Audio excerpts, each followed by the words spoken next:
Hello, everybody, and welcome to the Spoiler Warning Podcast. This is review number 651 with our review of News of the World. I'm Christopher Schnese. And I'm Stephen Miller. And if you're joining us for the first time, the Spoiler Warning Podcast is a weekly film review program. Each week in the show, we're going to dive in, debate, discuss, and argue over the latest films coming to a streaming platform near you. This week, we had a review of Promising Young Woman, which is already in the feeds, and then now we're talking about News of the World, which is available to rent currently. It's apparently also coming to Netflix next month, so if you don't want to rent it, you'll be able to wait to see it then. But yeah, News of the World, old Westy type of film. I think if you listen to our end of the year episode, you know that Stephen was a big fan of First Cow, which involves, hanging out in the wilderness with not a lot to your name and kind of just being on the prairie and stuff. This is very similar to that. It's definitely a different type of story, but it's, same type of environment living in. Did this film give you any of those feels, Stephen? Well, what it really did is it made me think of Meek's Cutoff, an earlier Kelly Reichardt film, because there they are traveling through like the Great Plains, and they have a stagecoach, and there are a few scenes that like very directly reminded me of that one. So I did have a few of the feelings of like the big open spaces, like the American Midwest, which is very different from the First Cow kind of like claustrophobic forest of the American West. Not the same as First Cow, but I did feel some Reichardt vibes a few times in this movie. Greengrass definitely, he makes things bigger. Like he clearly is not that into like telling a very intimate story. Yeah.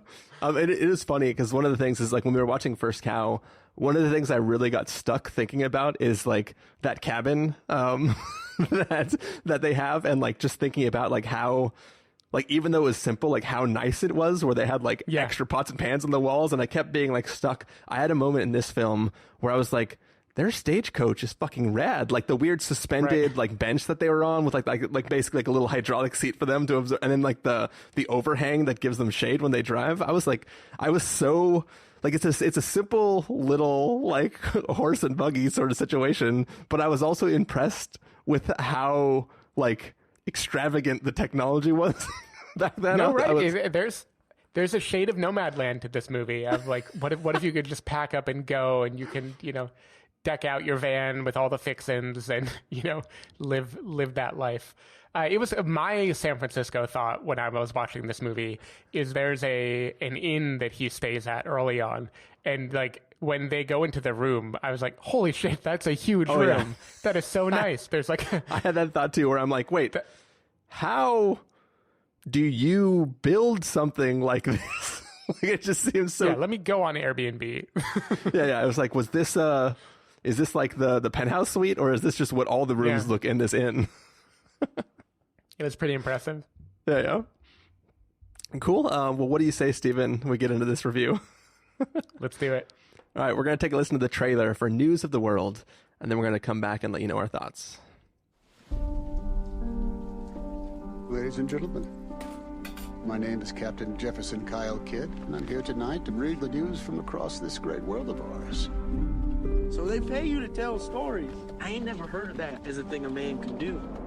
It's not a rich man's occupation, as you can see. Hey!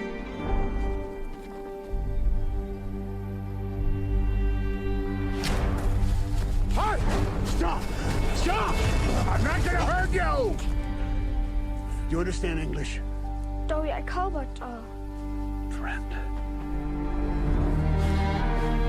It says your name is Johanna Leonberger. Indians took you when they attacked your family 6 years prior. The mother, father, and sister were... well, they passed. She's got family down in Castroville. Captain, why are you doing this? She needs to laugh and dream. She needs new memories. Road's closed. Is that the law? It is now. Captain, you, Johanna. I do not have a clue as to the care of a child. It's a photograph. That's my wife. You can certainly handle a horse. There's a horse. Horse. Captain. Captain. Make no mistake. Captain. Word is she's that captive out of Wichita Falls. What do you want? How much you want for her? This child is not for sale.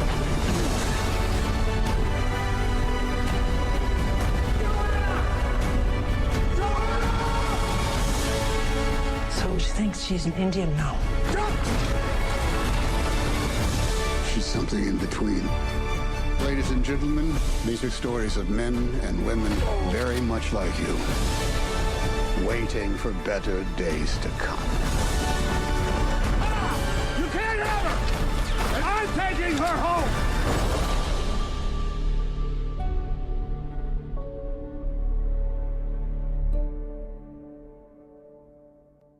All right, so that was the trailer for News of the World. It is about a man who makes his living by traveling from town to town and reading news from other towns around the world, just to kind of like share that knowledge with everybody.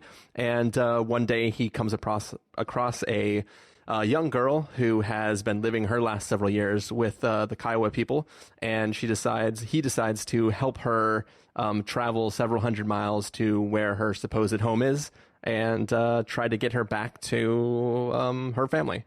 So, Stephen Miller, what did you think of News of the World? I thought this was one of those movies that elevated probably a full star just because Tom Hanks is Tom Hanks. This is a movie that I thought it was totally charming. It was kind of slim pickings in terms of story here. I think that was intentional. Paul Greengrass doing the Western thing of trying to be a little bit more stoic, fewer words, more of just a kind of episodic journey throughout Texas. I thought it looked really good. I want to say that. There are a few scenes where there are like crowded town squares and stuff that they enter into where I couldn't put my finger on it, but I thought like the effects were really good, and I don't even know what was an effect and what wasn't. But like the first flyover of the cows looked horrible. It's like the worst CG I've ever seen. But the other stuff looked good once you were in town. Yeah, like I'm thinking of when Tom Hanks gets to the first major town with Johanna, then it kind of had like this like swooping view of this like bustling town in the West, and I thought that was cool. I don't know what to say about it, honestly. Like, this movie is basically Tom Hanks and this new actress, Helena Zengel, sitting and, like, traveling across Texas and encountering people along the way. And it's kind of very much a parable, like a didactic type of story.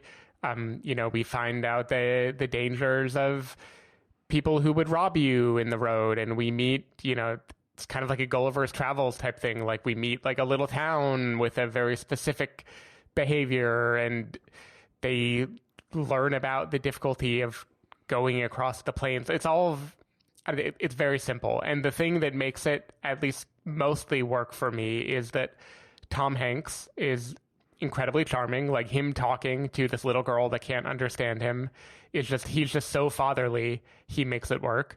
I think when he is giving the news of the world and he gets to turn on the charm a little bit more, I think he's really good at that. And the girl who plays Johanna, I think she does a really nice kind of opening up over time in the movie. Like, it divvies that out just enough to make it be meaningful, where the final maybe 20 minutes of this movie have like two good tear-jerking type of moments that you can see from a billion miles away. They're coming, why they're doing it, but still, like, Tom Hanks is Tom Hanks, and it still worked. Like, it still jerked me around a little bit, just by virtue of who he is. So I don't know, like, it's very simple. There are things that happen in this movie that are very over the top. Like, there is a shootout where I feel like people are committed to their cause long after I feel like they would be in this situation. Like it just keeps going and going and going, and it kind of seems like people don't care if they live or die in a way that kind of didn't ring true for me. There's a episode with a Mr. Farley where I don't think I believe that Captain Kidd would have done what he did in that moment. I feel like his higher calling in that moment to protect this girl, keep her safe, he kind of betrays all of that for reasons that aren't totally clear given where he was just 5 years ago and what he was willing to do. There's an interesting aspect of this movie where it's like trying to grapple with post-Civil War, what was it like? And I think it is trying to at least a little bit paint that against the fake news era of today. And like I don't know exactly what it's trying to say there. It's very heavy-handed when it does dip into it. But when it is just Tom Hanks embracing the solitude with Johanna, and like they're just riding across together, both having lost things, it was nice enough. I don't know. This movie was nice enough. If this movie did not have Tom Hanks in it, there would be not really a reason to watch it. But it does have Tom Hanks in it. So that's 100% that puts true. That kind of puts it in like Greyhound territory for me of just like, okay, yeah, Tom Hanks did a Western now. That's fine. It's funny though, because this is sort of the opposite of Greyhound, because in both things, Tom Hanks is piloting a vessel across a long distance going from point A to point B, but in one of the films it's all on water and they're very, very adamant about how much ammo they have, and in this film it's all on dirt and they don't care how much ammo they have because there always seems to be plenty of ammo. He cares. No, we know he had exactly 20 rounds. The guy told him that. Yeah, so he cares. The people who are shooting at him definitely don't care. Oh yeah, they don't care. It's definitely one of those things where, like, the one thing I kept thinking about in that shootout scene is it was kind of like maybe First Cow has just ruined me from being able to watch a Western anymore, because like I think about like, no, your horse and your bag are all your possessions on Earth, and it's literally never worth shooting your gun unless it's a matter of life and death, because like bullets cost money. They don't grow on trees. You'll have to go into another town without bullets to purchase more bullets so that you can have bullets. So the next time that you want to shoot at something, like I feel like you need all your bullets to get food and to like stay alive when people attack you. You would never chase somebody into the wilderness and just fire blankly at them, like, or blindly at them, just trying to hit something. Like it just seems like a strange world where nothing is worth it, in this world where like everything is danger and you carry everything that you own with you all the time. It's never worth firing your gun unless absolutely necessary. And even then, it's probably only worth firing your gun if the person you're killing has bullets on them. Like, you know what I mean? It's hard. Like, it's hard now to watch these films and not constantly wonder, like, is anything worth it? Like, life is tough out here on the answer is no. Yeah, pretty much. But yeah, I think your sort of feelings on the film, like, you know, mine mirror yours. I think that, like, I had a lot of fun watching Tom Hanks with this young girl, like, trying to communicate with her when she only she doesn't speak English and he doesn't speak Kiowan or Kiowa, and he. It's just this interaction between them, like her tasting the coffee and spitting it out, and then the sugar, and then just like wanting to drink a whole tin of sugar, like all that stuff was great. Like I really, really enjoyed that. Like I liked watching Papa Hanks take this little girl under his wing and try to get her from one side of Texas to the other, or however far they were going. And I think that like all that aspect of this film was fun and nice, and just like seeing them play together and them trying to become friends when they're sort of at odds when they first arrive.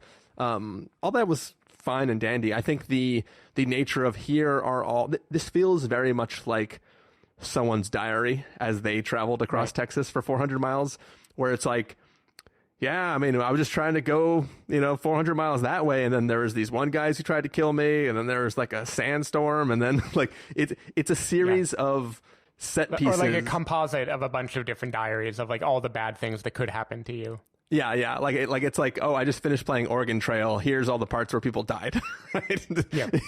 and it's that sort of thing that like that simplistic nature of it. It doesn't have the like we talked about, when we watched Mad Max Fury Road, like that's really a simple film, right? People escape, they drive to one point, the thing that they want isn't there, so they drive to another point. That's a very simple story, but everything in between is so elaborate and so intense that like that film is fucking amazing.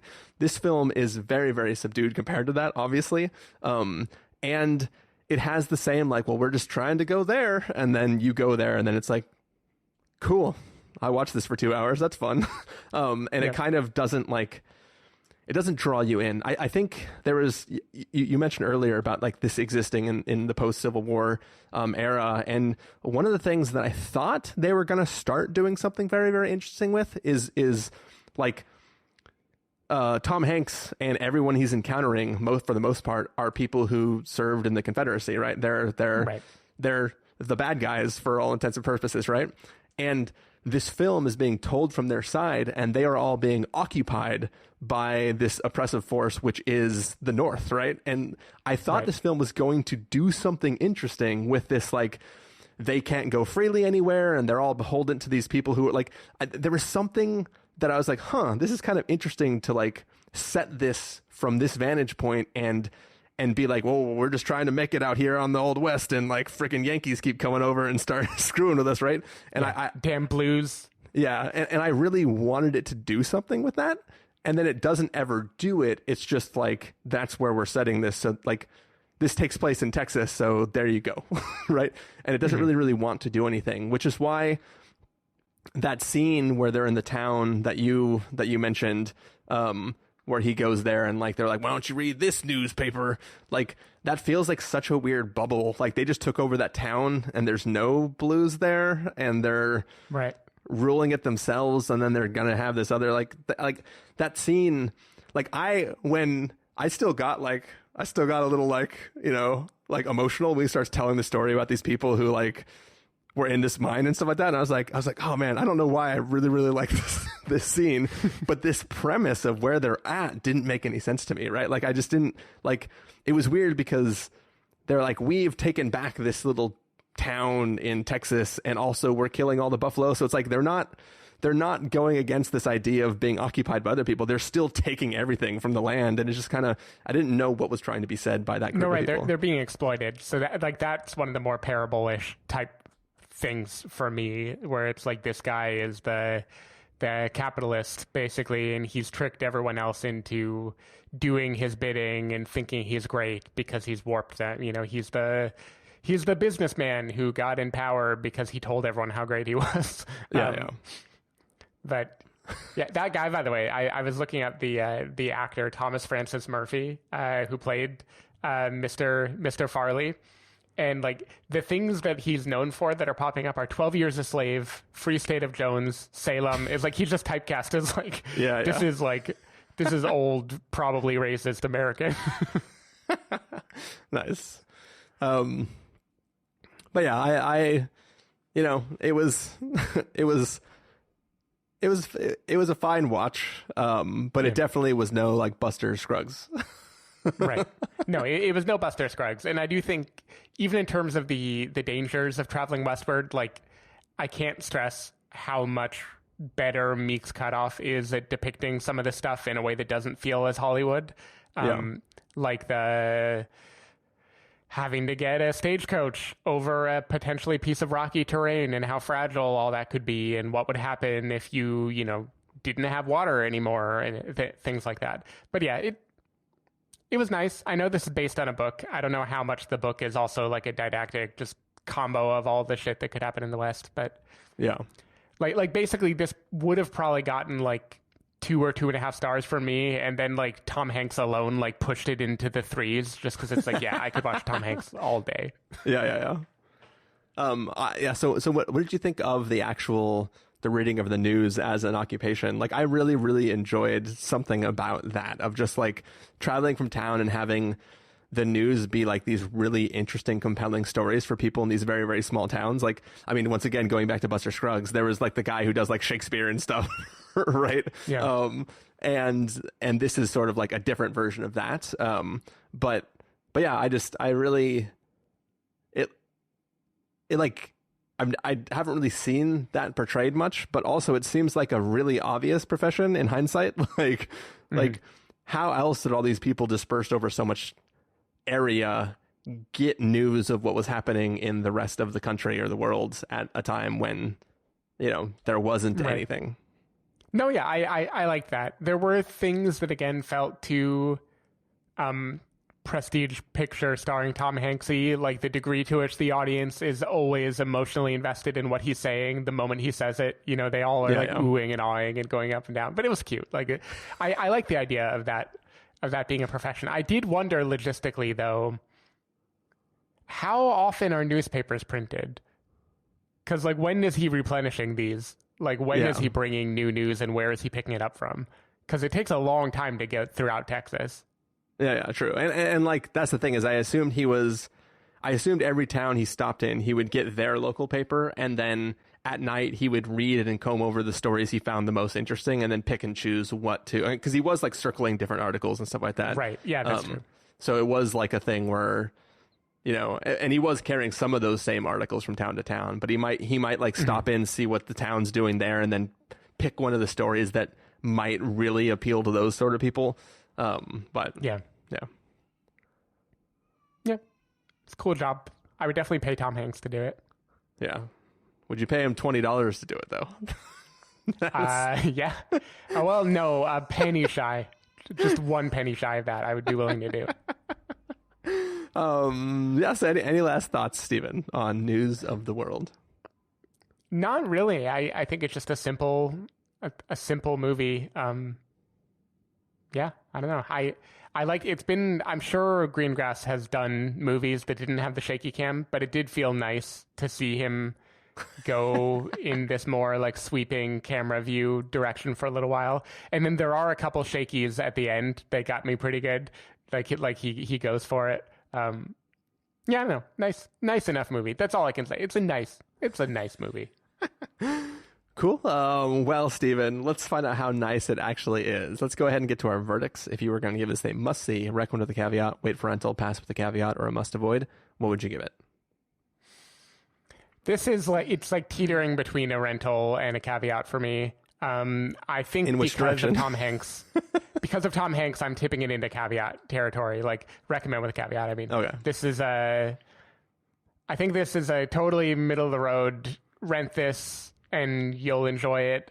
But Tom Hanks is very, very charming, and America needs more Hanks. So it goes into like a slight recommendation for me. Like, I think you won't be disappointed if you've seen it. I don't think there's a reason to pay $20 for it. I think you can for sure just wait till it comes out on Netflix and enjoy it that way. But then, yeah, enjoy it because it's, Tom Hanks being a dad. And what more could you want out of life? Yeah, for me, it's going to fall straight squarely in that wait for rental territory. I enjoyed it, but if you're going to watch a Western style film on Netflix, you might as well watch The Ballad of Buster Scruggs, because that is pretty fucking great. And dig up True Grit wherever you can stream that too, because that feels great as well. But yeah, I enjoyed it enough because, like Steven said, of Tom Hanks, but I also wasn't like the beat to beat of this story and sort of the things that Hanks realizes he wants to do after he arrives at the little village with the German people. It seems like it takes him quite a bit of time to realize that. And it seems he's pretty slow on the uptake there. Yeah. But yeah, that is going to do it for a review of News of the World. Stephen Miller, if people want to find you throughout the week, where can they do that? People can find me at twitter.com/sdavidmiller or sdavidmiller.com. People can find me at ChristopherInRealLife.com or Twitter.com/ChristopherIRL. You can find the podcast over at thespoilerwarning.com, where you get a bunch of the back episodes of the show. If you want to subscribe to the show, you can do so on Overcast, Stitcher, Apple Podcasts, or wherever podcasts are found. If you want to get a hold of us directly, you can send an email to fans@thespoilerwarning.com, or you can use the contact form on our site. Music for this episode will come from the soundtrack to News of the World, so hopefully you're enjoying that. And that's it for this week. We'll be back next week with some film that I don't have in front of me right now. But yeah, we'll see you next time, everybody. Take care, and bye-bye. Bye.